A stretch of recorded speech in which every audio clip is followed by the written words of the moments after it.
Wala sang may na-record ang Iloilo City Comelec Office nga kandidato nga nag-file sang ila Certificate of Candidacy o COC sa kaduha nga adlaw sang filing period. Suno kay Mr. Jonathan Saino, Assistant Officer 2 sang Iloilo City Comelec, nga normal lang nga wala sang may mag-file bangod may yara sang kaugalingon nga panimatod o kung ginapatihan nga mga maswerte nga numero ang gusto mag-file. Dugang pa ni Saino nga subong nga Oktubre 1 tubtub 8 ang ginakabi nga maswerte nga numero rason nga nagapati ini nga sa Oktubre 8 pa ma-file ang mga major political party. Samtang humalin nga nagsugod kahapon Oktubre 1 ang filing sang COC, duha pa lamang ang na-record sang ilang nga talatapan. Second day, wala din may nag-file sang COC, no?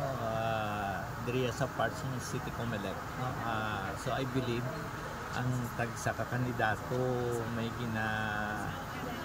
ginapatihan or believe, no, kay kung ara sila sa good luck nga sa adlaw wala nga mag-file sila sa COC, no. Amo na usual namon nga experience during the period of filing of COC sa mga previous nga mga eleksyon, may ara man mga inadlaw nga wala sang may nag-file sa COC.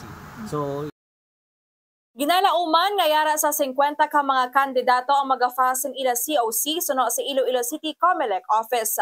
Report nagikan sa Iloilo City ini si K5 Jenny Kauyan para sa Kampiyon nga Balita, Serbisyo Publiko kag Kalingawan sa Iloilo. K5 News FM.